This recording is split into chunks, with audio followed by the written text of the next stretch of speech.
Vince Gill has never chased attention, yet his voice has followed people through some of their most emotional moments. From wedding dances to funeral pews, his music has lived where words often fail.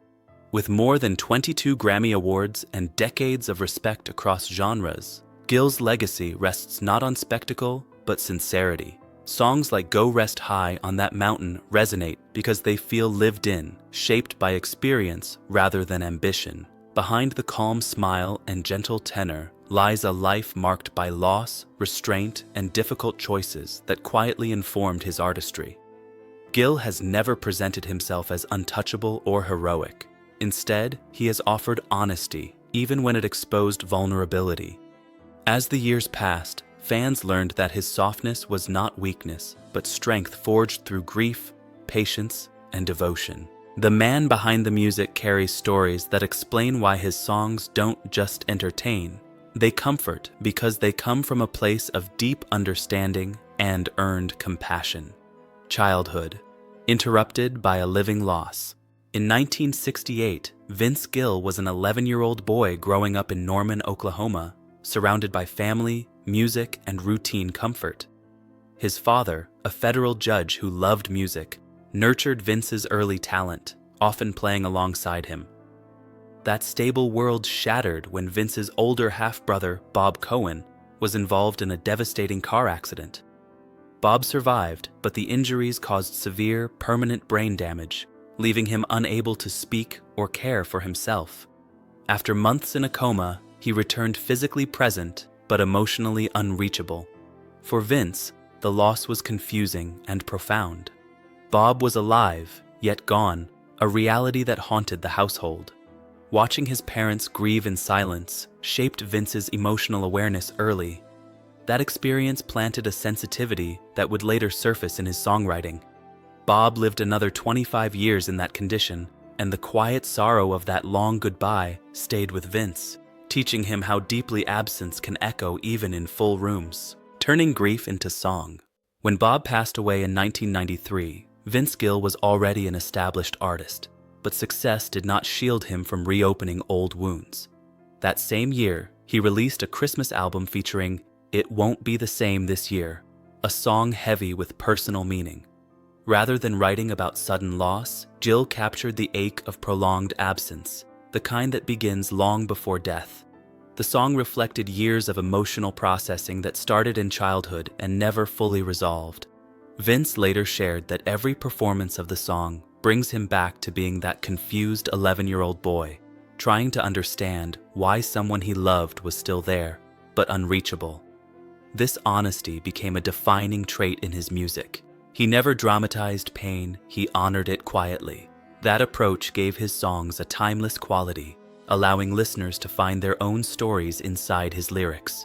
Grief, for Gill, wasn't something to escape. It became something to translate into healing sound. Walking away from the obvious dream.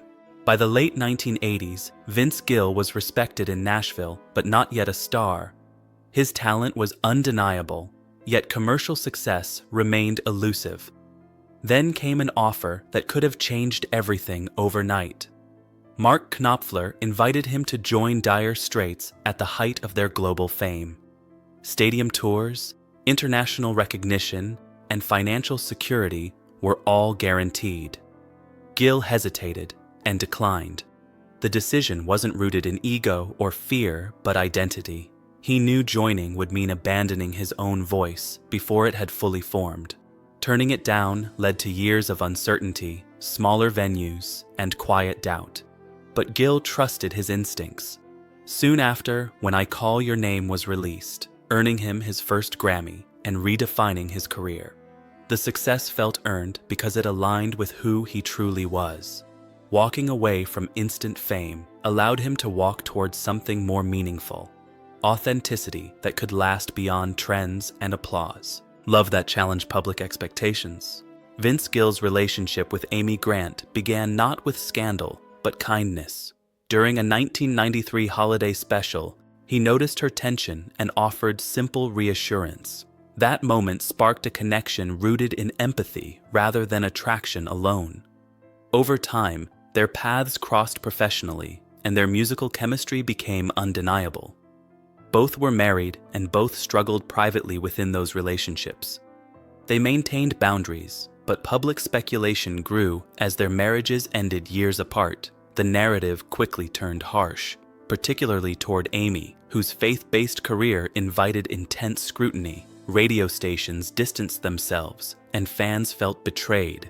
Vince absorbed the judgment quietly, never feeding controversy. When they finally married in 2000, it wasn't a declaration, it was a resolution. Their ceremony was intimate, focused on commitment rather than validation. Gill has always maintained that their story was not reckless, but human. Their love endured not because it was easy, but because it was patient, honest, and ultimately rooted in mutual respect rather than public approval, stepping into a legend's shadow. When Glenn Frey passed away in 2016, it seemed impossible for the Eagles to continue. The band represented an era, and Frey was central to its identity. Yet Vince Gill was invited to help carry that legacy forward. The choice surprised some fans, but Gill approached it with humility. He didn't aim to replace Frey, he aimed to honor him. Alongside Frey's son, Deacon, Gill studied the band's sound meticulously, blending his voice into harmonies without imposing his own style. When he took the stage in 2017, the response was overwhelming. Audiences weren't resistant, they were grateful. Gill understood how to serve the song rather than himself. While some critics debated the band's evolution, Gill stayed silent, focused on respect and continuity. His presence proved that reverence and restraint can coexist with excellence. Joining the Eagles wasn't a reinvention, it was an act of stewardship, preserving music that meant everything to millions. Love tested by illness and devotion. Life tested Vince Gill's steadiness again when Amy Grant faced serious health crises. In 2020, she underwent open-heart surgery for a rare congenital condition, a journey complicated by pandemic restrictions that initially kept Vince away. When he was finally allowed in, he became her anchor, setting aside work without hesitation. 2 years later, Amy suffered a traumatic brain injury after a cycling accident, leading to memory and balance challenges. Vince canceled concerts immediately, choosing presence over performance. He became caregiver, advocate, and constant reassurance. These moments revealed the depth of his devotion, not as a public figure, but as a partner. Songs like "When My Amy Prays" gained renewed meaning, reflecting lived experience rather than sentiment. Through uncertainty and fear, Vince remained grounded, proving that love isn't demonstrated through grand gestures, but through consistency. His response to crisis showed that his quiet strength wasn't learned on stage, it was forged in everyday acts of care. Creating with purpose, not pressure. In his late 60s, Vince Gill continues writing, not for charts, but for truth. He has embraced a phase of creativity rooted in reflection rather than ambition.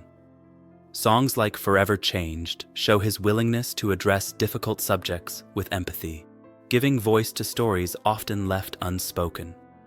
Gill doesn't write to provoke or impress, he writes to connect. He collaborates with younger artists, listens more than he speaks, and finds joy in simply playing. Awards no longer define success, meaning does. His music now feels like conversation rather than performance, offering understanding instead of answers. Gill has proven that artistry doesn't fade with age, it deepens. By choosing authenticity over relevance, he continues to matter. His legacy isn't built on noise, but nuance. Through loss, love, and quiet resilience, Vince Gill shows that some voices endure not because they are loud, but because they are true, and they stay with you long after the song ends.